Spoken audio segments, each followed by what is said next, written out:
শিক্ষার বিষয়টা তো অনেক অনেক বড় ব্যাপ্তিময়। তো সেই জিনিসটাকে আমরা কিভাবে এগোতে পারি, মানে আমাদের যেটা অ্যাপ্রোচটা হচ্ছে যে এটাকে ধরছি, এটাকে পিস এইভাবে পার্ট বাই পার্ট আমরা কাজগুলো করার একটা ইয়ে হচ্ছে। বাট ভবিষ্যতে আমরা এটা রুল আউটও করছি না যে শিক্ষা কমিশন হবে কিনা। হ্যাঁ, তো যেই কাজগুলো হচ্ছে বা যেই কাজগুলো, সেটার আমি একটা আউটলাইন আপনাদেরকে দিচ্ছি। সেটা হচ্ছে যে 9 এবং 10 এর আমরা টেক্সট বা বিশেষ করে সায়েন্সের ক্ষেত্রে টেক্সট রেশনালাইজেশন, মানে টেক্সট বুক যেগুলো অনেক বড় আছে সেটাকে আসলে রেশনাল করে মোর আপ টু ডেট করে কিভাবে সবার জন্য যুগোপযোগী করা যায়, সেটার একটা কাজ হবে। এটা আপনারা খুব দ্রুত দেখবেন। তারপর হচ্ছে যে ইউনিভার্সিটি গ্রান্টস কমিশন ছিল, তো আমরা ইউনিভার্সিটি গ্রান্টস কমিশনের গ্রান্টস শব্দটা বাদ দিয়ে ইউনিভার্সিটি কমিশন হবে এটা, এবং এইটা নিয়ে অনেক বড় কাজ হবে।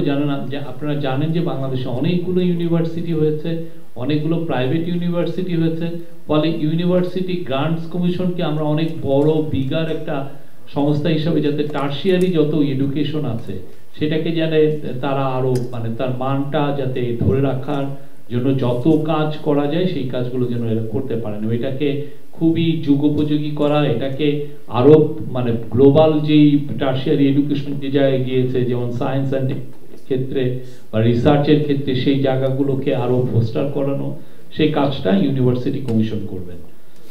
তারপরে আমরা টেকনিক্যাল এবং ভোকেশনাল এডুকেশনের ক্ষেত্রে আমরা আপগ্রেড করতে চাচ্ছি। আপনারা যেগুলো আছে সেটা কতটা যুগোপযোগী সেটা নিয়ে কোশ্চেন আছে। দেখা যায় যে টেকনোলজি এমন জায়গায় চলে গেছে, অথচ টেকনিক্যাল এবং ভোকেশনাল এডুকেশনটা অনেক পিছিয়ে আছে। মানে আপনি এমনও কিছু কিছু, যেমন ধরেন মোবাইল ফোনের ক্ষেত্রে, আপনি যে গত 15 বছর আগে মোবাইল ফোন হয়তো বা স্মার্টফোন সেভাবে ছিলও না, তো যেই যে চেঞ্জগুলো হচ্ছে সেটার জন্য আর কি ভোকেশনাল আর টেকনিক্যাল এডুকেশন এক ধরনের বিগ আপগ্রেড হবে।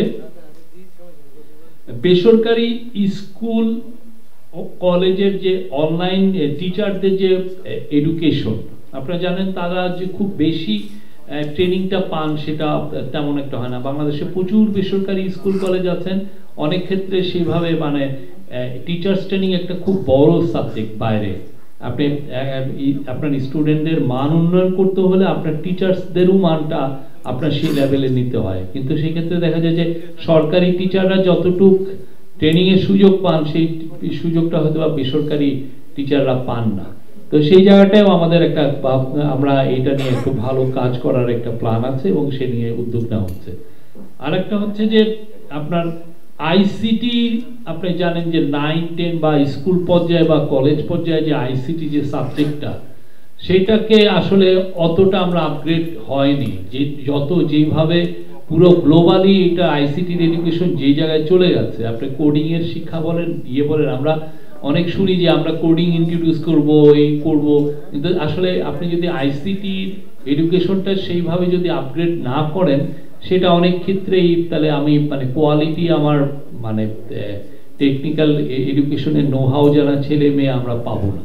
তো সেই জন্য এই জায়গায়ও কাজ হচ্ছে, এবং এই ক্ষেত্রে যেটা হচ্ছে যে বাংলাদেশি অরিজিন একজন ব্রিটিশ ন্যাশনাল, উনি এটা নিয়ে কাজ করছেন।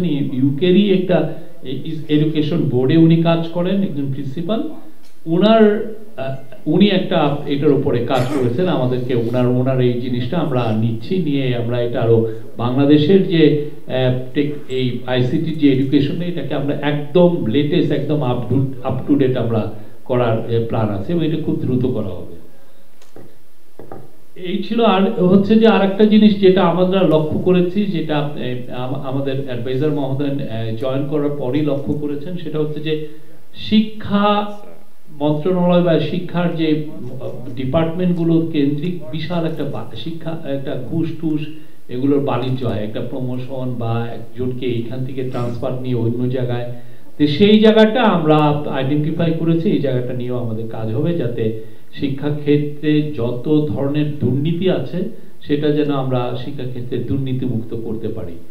এইটা হচ্ছে যে মানে পার্ট বাই পার্ট কাজ করা, এবং সামনেতে আমাদের প্ল্যান আছে যে এটা আরো যাতে আরো বড় পরিসরে শিক্ষা নিয়ে কতটা কাজ করা যায় সেগুলো কাজ আমরা করব। শিক্ষার মান বাড়ানোর ক্ষেত্রে সরকারের অবশ্যই পদক্ষেপ, এই যে যেগুলো বললাম সবগুলোই শিক্ষার মান বাড়ানোর একটা পার্ট হিসাবেই। আমরা অবশ্যই শিক্ষার মান বাড়াতে চাই যাতে বাংলাদেশের স্টুডেন্টরা পৃথিবীর যে কোনো স্টুডেন্টের সাথে কম্পিটিশনে পেরে উঠতে পারে বা তাদের চেয়ে বেটার হয়, এটা আমাদের বিয়ে। আর শিক্ষার আপনি যেটা বললেন যে বেসরকারি স্কুলে, সেটার আসলে কি, এটা ইজ এ রেজাল্ট অফ আমরা যে বছরের পর বছর, ডিকেডের পর ডিকেড আমরা শিক্ষা খাতে যে ইনভেস্টমেন্টটা করার কথা আমরা সেটা করি নাই। হ্যাঁ, আমরা যে ইয়েতে আমরা যে সমস্ত জায়গায় ইনভেস্ট করেছি গত 15 বছর আপনাদের তো দেখাই আছে। আমরা কর্ণফুলীর লিভারের নিচে কোনোদিন টানেলের দরকার ছিল না, সেখানে আমি তো 12,000 কোটি টাকা খরচ করে ফেলেছি, 450 কোটি টাকা দিয়ে করেছি। আমি গোপালগঞ্জের ওইখানে আমার কোনো রেল লাইনের দরকার ছিল না, আমি 2,000 কোটি টাকা দিয়ে রেল লাইন করে ফেলেছি। যেটা আমার দরকার ছিল সেই কাজটা করি নাই। তো আমাদের গভর্নমেন্টের প্ল্যান হচ্ছে শিক্ষা খাতে বরাদ্দটা বাড়ানো। এখন যেই জায়গায় আছে বরাদ্দটা খুবই কম। আপনি যদি গ্লোবালি এটার মাপ হচ্ছে যে আপনি জিডিপির কত পার্সেন্ট আপনি শিক্ষা খাতে ব্যয় করেন, আপনি দেখবেন যে বাংলাদেশ পৃথিবীর ওয়ান অফ দ্য লোয়েস্ট, খুবই কম। মানে আমার বাজেট হচ্ছে 70 বিলিয়ন ডলার, তার আমি আসলে কতটুক আমি আসলে শিক্ষা খাতে ব্যয় করছি, সেটা সেই জিনিসটা তো এত বছর ধরে এটা হয় না। এবং আমরা এটা নিয়ে খুব বেশি লেখালেখি করি নেই, সিভিল সোসাইটির থেকে অনেক বেশি যে আওয়াজ আসার কথা ছিল সেটা আওয়াজও আসেনি।